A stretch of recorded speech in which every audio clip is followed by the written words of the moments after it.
Les deux souris se faufilent à l'intérieur.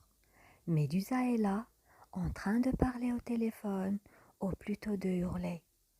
Que dites-vous, Snoops? Penny s'est échappée. Vous êtes un imbécile. J'arrive. Rendez-vous demain matin au bayou du diable. Miss Bianca murmure à l'oreille de Bernard. Elle parle de Penny. Si la petite s'est échappée, elle est en danger. Bernard et Bianca se glissent discrètement dans la valise que Médusa prépare. Celle-ci jette son bagage dans sa voiture et fonce vers l'aéroport. Mais elle conduit trop vite et dans un virage, la valise tombe de la voiture. Heureusement, Miss Bianca est rarement à court d'idées. Elle entraîne son compagnon jusqu'à un bâtiment surmonté d'une enseigne Albatros Line. Orvie, le patron, les accueille très aimablement. Nos amis se retrouvent vite assis et parés au décollage. Attachez votre ceinture, cher Bernard, dit Miss Bianca.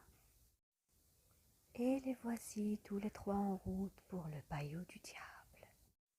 Très loin de la grande ville, une fillette tenant son ours en peluche sous son bras court à travers un obscur marécage.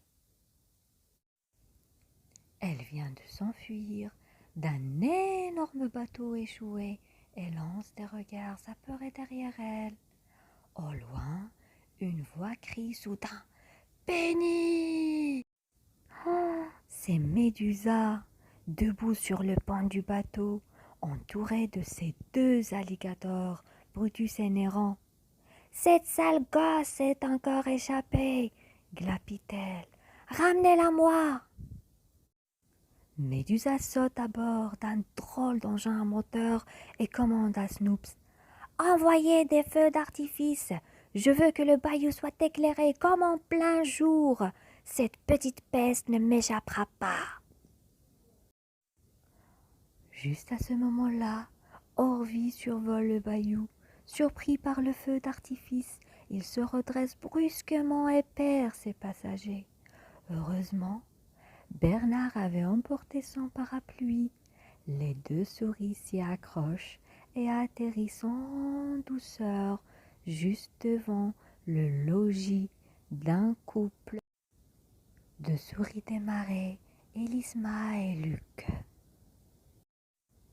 Soudain, tout près d'eux, deux alligators surgissent de la brume, tenant délicatement mais fermement une fillette et un ours en peluche entre leurs dents. « Regardez, ce doit être Penny !» s'écrie Bianca. « Il faut les suivre. Mais comment faire pour traverser toute cette eau ?» Demandez à Evinrude. Il a l'embarcation la plus rapide du bayou, conseille Élise. Evinrude est une grosse libellule. Il propulse sa barque, une large feuille d'arbre en donnant de grands et rapides coups d'aile. Le voici qui pousse Bernard et Bianca à la poursuite de Brutus et Néron. « Plus vite, je vous en supplie, » répète Miss Bianca. Bernard et Bianca ont enfin atteint l'épave. Ils s'y glissent sans bruit. « Écoutez, Bernard, » murmure Bianca, « j'entends des voix. » Se laissant guider par les voix, il arrive devant la fenêtre de la chambre de Penny. « Pourquoi cherches-tu à t'enfuir, petite sotte ?» gronde Médusa. « Je ne te demande pas grand-chose, seulement de descendre au fond de cette grotte pour me rapporter l'œil du diable. » « Mais j'y suis déjà descendue, » répond Penny d'une toute petite voix. « J'ai regardé partout et je ne l'ai pas trouvé. Il fait noir là-dedans et ça me fait peur.